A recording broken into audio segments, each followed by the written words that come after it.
I get asked about imprints and whether or not authors should create their own every week. So if you've ever wondered about imprints, this video is for you.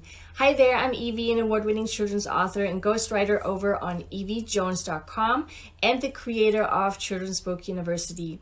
In my book, How to Self-Publish a Children's Book, I mentioned that I am using my own imprint whenever I'm publishing one of my own children's books. And I often receive follow-up questions regarding such an imprint. And that's why today I'd like to dive a bit deeper so you too can make the best decision for your own children's book. So today we'll find out what an imprint is and how it differs from publishers, because that's something many are always confused about as well. So you're not alone. We will also dive into the best time to think about an imprint, the things you will need to set up your imprint, and what name you should give your imprint, because there are always some important things to consider, and I will share with you what those are. And finally, I'll share with you my own imprint design and the meaning behind it and where I had it designed, because I didn't do that on my own.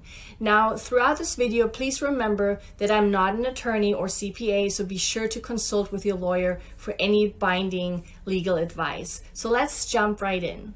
What is an imprint? Now here, I want to right away start with a big side note, because that's where the confusion often starts. For whatever reason, it seems that in the self-publishing world, the words publisher and imprint are often used interchangeably. In traditional publishing, however, these two terms usually refer to two separate levels. Please keep this in mind throughout this video. An imprint, in its simplest terms, is the name under which we can publish our beautiful children's books. It allows authors to establish a brand identity, especially if they have written or plan on writing more than one book. It is usually different from the author name and often covers books that fall under the same genre. The typical structure within the publishing world looks something like this. We have the publisher up top, then the imprint, and then the author. We have the publisher up top, followed by its different imprints, and each imprint usually relates to a different genre or category.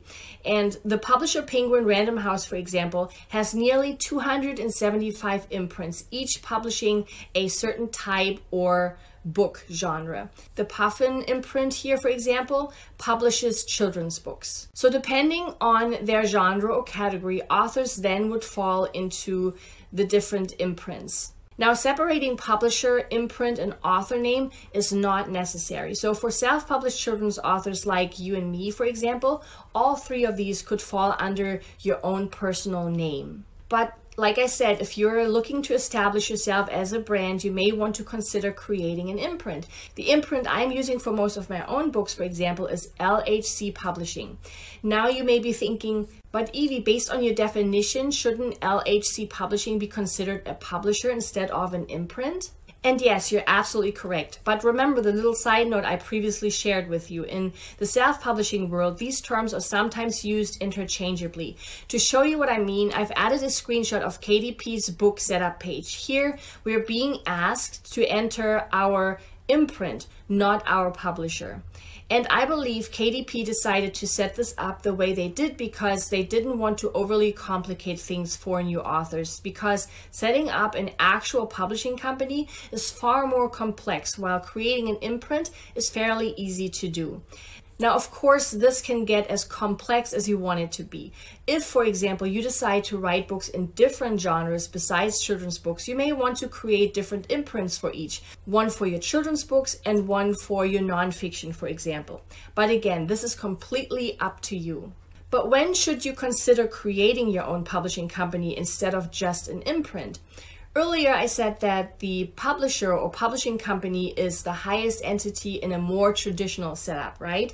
Now, in this video, I won't go too much into how to create an actual legal publishing company, mainly because I personally don't believe it's necessary, certainly not for your very first children's book. A few examples where setting up an actual publishing company would make sense are if you want to publish the work of other authors under your publishing company, or if you are looking to establish a company for legal reasons, right? Or to simply allow for certain tax write-offs. Setting up an actual publishing company entails a whole set of legal actions, such as deciding on a business structure, like sole proprietorship or an LLC, and the registering of your business. Creating your own imprint, on the other hand, does not. Now, why should you use a book imprint for your children's book? Here it helps to look at a few examples where the name of such an imprint would appear. First, your imprint always appears on a copyright page and on the back cover. So in this example right here, we see Del Rey added as an imprint of Random House, both on the copyright page as well as on the back cover of the book. The imprint is also always requested during the paperback and ebook setup of your book. This right here is an example of Amazon's sales page. Here we usually see the imprint or publisher shared in the product details section. On the right, we see what it would look like if we were to leave the publisher or imprint field empty during our book setup. If you don't add a publisher or imprint during the setup process of your book, or if you use KDP's provided ISBN, KDP will fill this field for you and will simply add a phrase like independently published or your author name. There is, of course, nothing wrong with this, but if you would like to groom your public appearance early on, adding your imprint here would be a wonderful way to start branding yourself and your children's books. Another place where your imprint will be added is during your ISBN purchase. I always tell my clients and students to be sure to purchase their own ISBN instead of using the free one provided by KDP. I've actually created a whole separate video on this so you know exactly where to go and what to do about your ISBN. So I'll link to that below. So when we are purchasing our ISBN, we are always asked to enter the publisher under which the purchased ISBN will be used. This is where you would enter your chosen imprint name. This imprint name that you enter during your ISBN purchase will have to match the imprint name you later enter when you are setting up your children's book on KDP. That's really important because before approving your book to be published, KDP will actually check to ensure you are indeed the owner of that ISBN. Now, if you have already purchased your ISBN and have not entered your imprint name during the time of purchase, don't worry. You can still request changes. In fact, that's something I had to do before as well. Now, when should you make the decision whether or not to use a book imprint? Well, because the imprint can potentially be displayed in so many different places, it would be easiest and best to make that decision as early as possible. That way you don't have to redesign your copyright page and back cover of your book. And you can also enter the correct imprint right away when purchasing your ISBN. That way you won't have to request any such changes later on. So the sooner you make that decision, the better. Now, knowing this, what does the creation of an imprint entail? What are the requirements to set up your book imprint? Again, remember that I'm not an attorney or a CPA, so be sure to consult with your lawyer for any binding legal advice. I'm often asked if the setup of an imprint requires the establishment of a company or the filing of a DBA name, doing business as. The short answer is no. However, if you wish to accept payments under the name of your imprint, you may need to file a DBA. You should also file a DBA if you want to conduct business under that imprint name instead of your own legal name. Now, if you should decide that you need to file a DBA, know that the filing process may vary depending on the state you live in. You may also have to file through a local, county, or state agency. Now, here's what most of my readers, clients, and students love doing: coming up with the name for their imprint. When it comes to the naming of your imprint, you have multiple options. Imprints often have words like press, media, publishing, or books as part of their name. Now, before getting your heart set on a specific name though, be sure to check and see if the name you're looking to use isn't already in use and hasn't already been trademarked. There are a couple of ways to see if the name you have in mind is already being used as a publishing name or imprint. You can simply Google search the term you want to use, and such a search takes about 5 seconds, so be sure to perform a quick check via your search engine.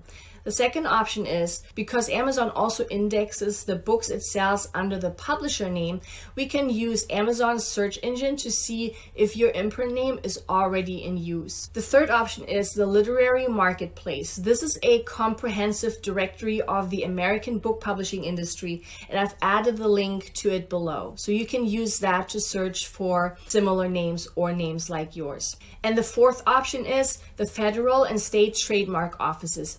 Even if you're not planning to file or register a trademark, the US Registered Trademark Database is a great way to ensure your chosen imprint isn't already in use. You don't want to accidentally infringe on someone else's trademark.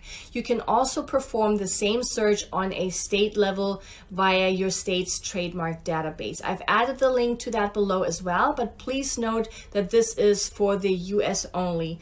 So if you're outside the US, you would have to check with the agencies of your country. Now, the very next question you may have is whether or not you should trademark your imprint.